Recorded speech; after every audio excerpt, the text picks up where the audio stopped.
Hey everyone. Oh, great goodness. It is 8:42 New York time, and I got to my regular unit, and they took my patient away, my black guy. And now I'm getting switched units. This is exactly what happened before at the other hospital. As soon as I told somebody, and like management, and tried to advocate for my patient, they take the patient away from me and then they move me. So like I legitimately don't even know what to do anymore. Like even the advocacy groups don't give a shit about these people. Like literally, like Black lives don't matter here. And I mean, that's pretty sad that somebody who is white and lives hundreds of miles away from the city gives more of a shit about these people than the actual people in this city. Like, for real. Like, I had a complete breakdown yesterday because, you know, I missed an important email to do a revision on my proposal, so my proposal got canceled because I was trying to advocate for my patient and talk to management here and get the care that he needs because he's being medically mismanaged. And I just had a complete fucking breakdown because, you know what, my entire proposal got canceled because I, you know, wasted my time advocating for a fucking patient who's just gonna die anyway. You know, and sure enough, they take the patient away from me, and then almost 2 hours into the shift, they switch me units. This is exactly what happened at the other hospital when I was advocating for the little Hispanic lady. You know, guys, here's the thing. Let me try and put things into context for you, okay? I know not everybody's gonna live. I'm not that fucking green or ignorant or, you know, bright-eyed and bushy-tailed to think that, okay? I know we're gonna have a shit ton of people die. But these people aren't dying from COVID. Let me give you several examples here. An anesthesiologist intubated the patient's, like, I think it was right, bronchi and of a patient, and they couldn't get the sats up, and for about 5 hours, like, we were waiting on a chest x-ray to confirm that the placement was wrong. And in the meantime, while we're waiting for that, and we've told the anesthesiologist that it was placed wrong, because, like, literally only one side of his fucking chest is, like, inflating, he dies. Okay? A patient had a heart rate of 40, and the resident started doing chest compressions on him, which is not what you do. You just externally pace them, or you know, give him some atropine. And then, you know, I run in there to stop him from doing chest compressions on somebody with a fucking pulse. And then he decides to push epi. He throws some pads on him to defibrillate the guy in bradycardia. Okay, he has a heart rate of 40 and a stable, you know, bradycardic rhythm. We just need to give him some atropine and pace him. He fucking defibrillates him and kills him. And I was literally ran out of, like, the patient's room to get, like, the director of nursing who was standing out there. And I'm like, can you stop him? He's going to kill that patient. He's going to kill that patient if he defibrillates him with bradycardia and a heart rate of 40. And the director of nursing just shook his head. And I turned around, and he killed the dude. Okay? There was a nurse who placed an NG tube into some guy's lungs and filled his lungs with tube feeding. There was a nurse who confused a long-acting insulin with a short-acting insulin and gave 30 units of a fast-acting insulin and killed the guy.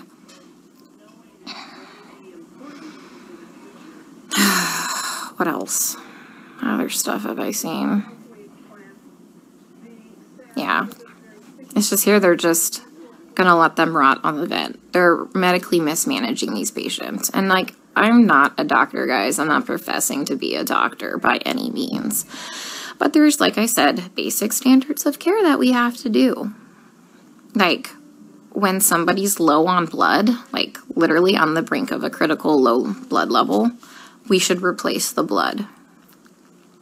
But I asked the residents, and they're like, does he have internal bleeding? And I said, no. Then they're like, well, we're not replacing the blood. Well, here's the thing. In these COVID patients, they all eventually need a blood transfusion. Their blood, like, if you don't have enough blood to actually oxygenate your body, the vent settings don't fucking matter, okay? They don't matter because you have no oxygen carrying capacity of your blood, okay? I told you about the patient where, like, all that, like, purulent drainage just kept seeping into his lungs because the ET tube cuff was leaking and nobody has a fucking manometer here to check the pressures. And I finally figured that out. And I kept saying, hey, you know what? His white blood cell count is steadily, like, you know, we're having a problem with it. Like, do you want to start some antibiotics? No. Well, does he have a fever? And I said, no, he doesn't have a fever. They didn't want to start antibiotics. Day shift nurse finally got a chest x-ray. He has full-blown pneumonia now. Like, I've been telling them this for a while, but because he didn't have a fever, they didn't want to give him antibiotics.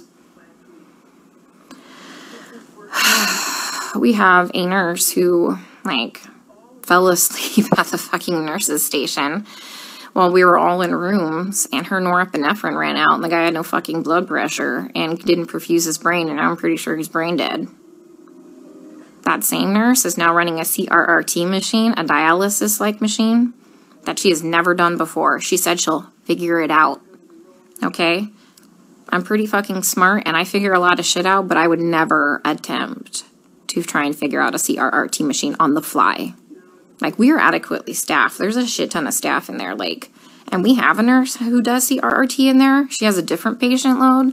We told them, like, hey, let's just swap these nurses so the one that knows how to work this machine can work this machine, but they didn't want to do that. So I'm pretty sure that patient will be dead here in a couple hours. And this is why I freaked the fuck out yesterday. Because nobody is listening. They don't care what is happening to these people. They don't. I'm literally coming here every day and watching them kill them. I mean, we're not going to save everybody. That's fine. Like, come on, guys. We're not God.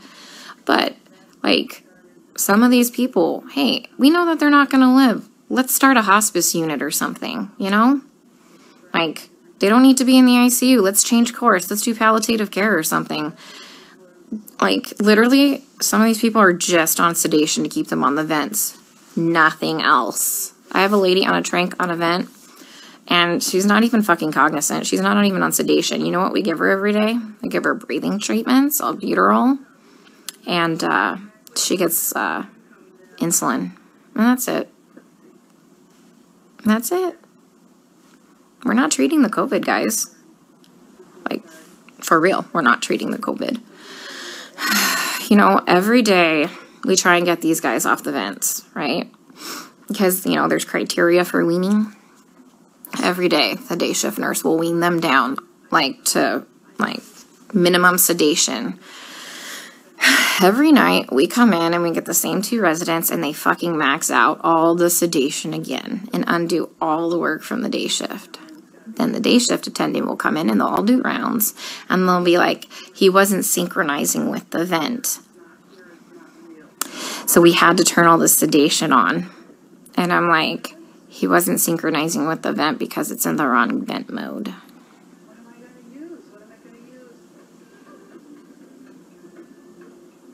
So I legit don't even know what to do anymore. Like, I tried calling advocacy groups. I tried talking with management here, like the nursing admin. Like, nothing. Nobody's doing anything.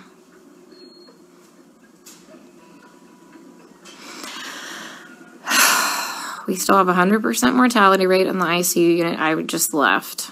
But, I mean, they're living longer because we have, like, legit ICU nurses there. So, CDC finally, like, not the CDC, FDA approved yesterday the remdesivir study, like, to start using remdesivir for COVID patients.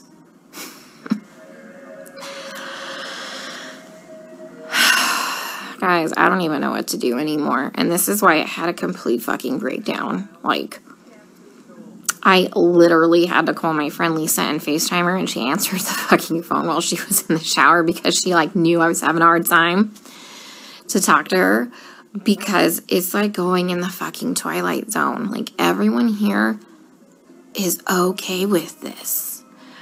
Look, the only way I can kind of put this into context for everybody is, and this is going to be kind of an extreme example, this is like really the only thing I can come up with, is like if we were in Nazi Germany and they were like taking the Jews to go put them in a gas chamber, I'm the one like there saying, hey, this is not good, this is bad, this is wrong, we should not be doing this. And then everyone tells me, hang in there, you're doing a great job, you can't save everybody, you're amazing, you're a great nurse. Guys, I know I'm a fucking good nurse. I know I go in there and I give it 500% every day. I know I'm not being negligent. Okay, I fucking know that. What I need is someone to help me save these people from being killed. Okay, from gross negligence and complete medical mismanagement. And no one is listening to me.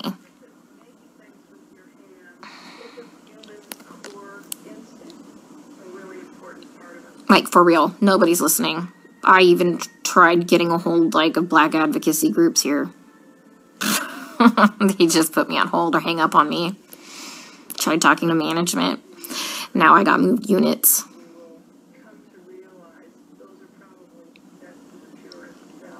Like, I legit don't know what to do anymore.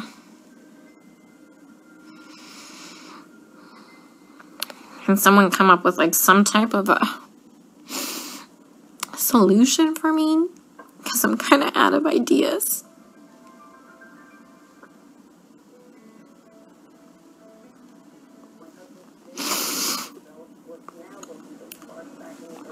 You know, when I try and talk with some of the other nurses here, and they're like, well, you can't save everybody. And they all know what's happening. They all agree with me, and they all just shake their heads. And I'm like, am I the only one who is not a sociopath?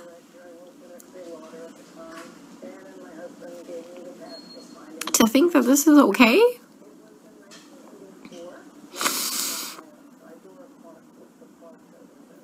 I mean, guys, they literally don't even know when they're dead.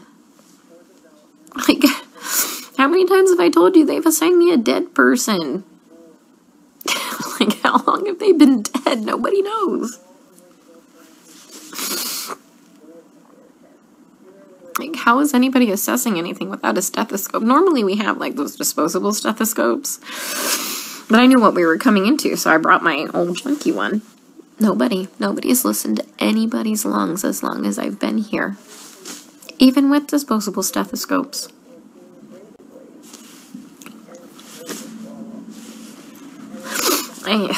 I keep telling them that, the guys are, like, my patient's going acidotic. We need to do something about this before his kidneys shut down. Give him some bicarb or something like that. And this is what they do. They let the patient's blood get acidotic. Their kidneys shut down. And then at the last minute, another fucking trauma. This is like the 5th fucking trauma tonight. Some dude got fucking shot in front of the hospital. Like, 2 to the chest and 2 to the abdomen. What the fuck is wrong with these people? Yeah, so anyways, kidneys shut down, and at the last fucking minute, they finally decide to run bicarb. So they run 5 liters of bicarb into a person who's gained 20 pounds of water weight and completely throw him into heart failure, and he dies several hours later. That was one of my patients. So I let them know. Like, they had me start the bicarb, like, before I left one night, and by the time I had come back in, the next shift, he was dead. And they assigned him to me, and he was already in a body bag.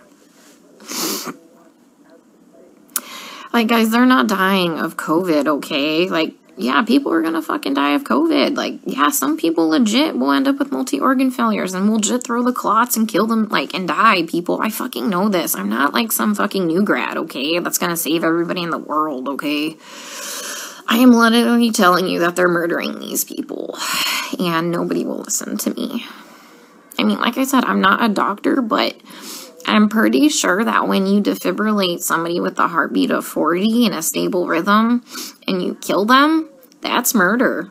And I'm pretty sure that when you put somebody's PEEP up to like 25 and PEEP doesn't go past, I think, like 15, 20, and you blow their lungs out and they die, I'm pretty sure that's murder. You know, I mean, I've just watched a doctor drop a central line and fucking rupture like the subclavian like vein, and the guy fucking bled to death.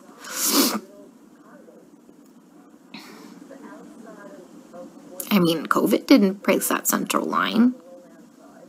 COVID didn't kill that guy. I mean, he was a COVID patient. I mean, every single patient I've taken care of, guys, is a COVID patient. Like, I've never had a non-COVID patient, okay? I mean,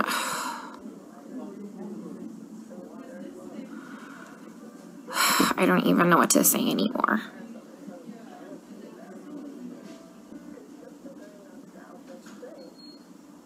So, and that's why I got upset yesterday, because nobody's listening. I literally had to call my friend Lisa because I'm like, dude, I am not crazy, right? Like, this is wrong, right?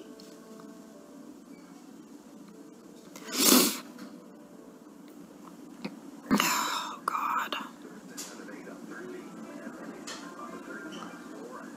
I watched an anesthesiologist place an ET tube and rupture their esophagus, and the guy choked to death on his own blood.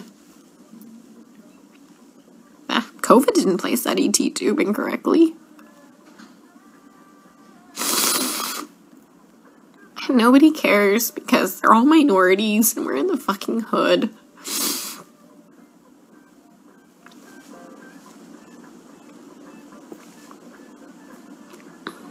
You know, and that's just not okay.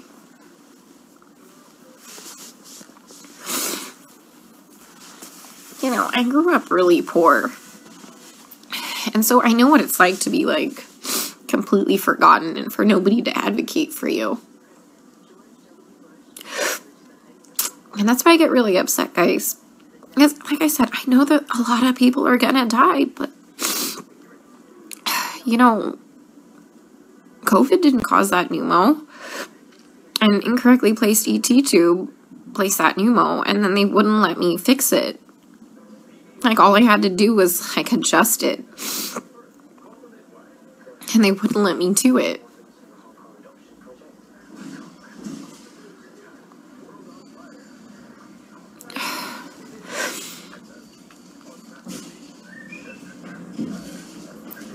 So if anyone's got any idea what the hell I can do to save my one black guy before they completely transfer me out of this hospital, that would be great. Because he's mentally there. When he sees us come in, his heart rate and his blood pressure drop up. And he doesn't sync with the vent. Because he can see us. And when we leave, he calms down again. He just physically can't communicate with us. Like I told you, I had Stephanie explain to him what was happening to him because you can't hear me very well through a respirator. Plus, I'm sure that respirator is probably scary. Especially if you're kind of out of your mind from all the sedation. But he's a cab driver and lives a couple blocks away from here.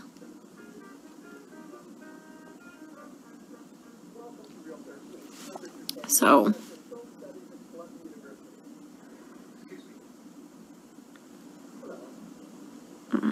he has some family, but the problem is it said 99999 for the phone number, and I didn't get the address before, like, I abruptly got moved. I'm sitting in the vending machine room because it's nice and cool.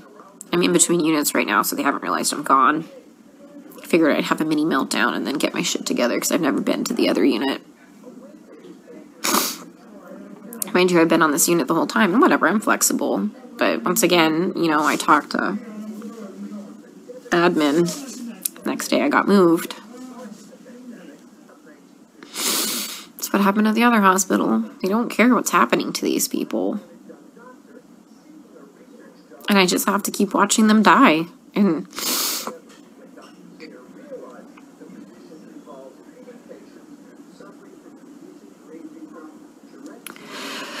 oh, God.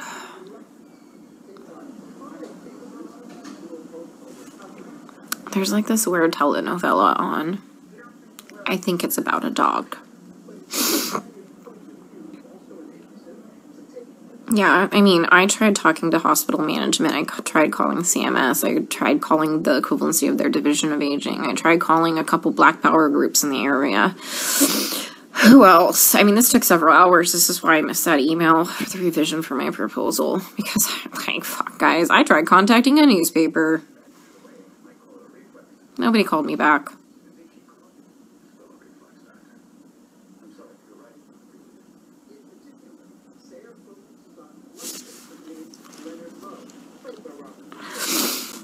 So,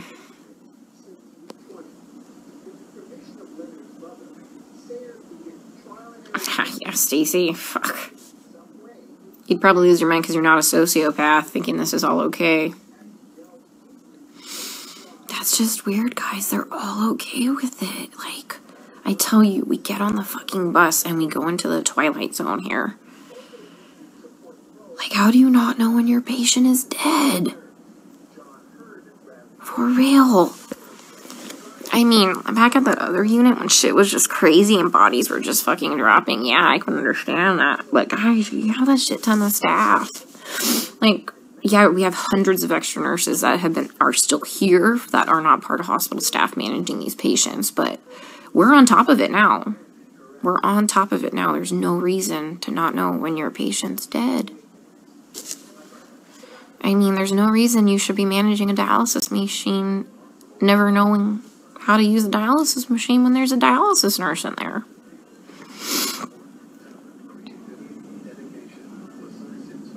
My hand's shaking because I'm so pissed. Yeah, that nurse that was sleeping in the corner there. She was from the ER yesterday, like when I had my first original breakdown.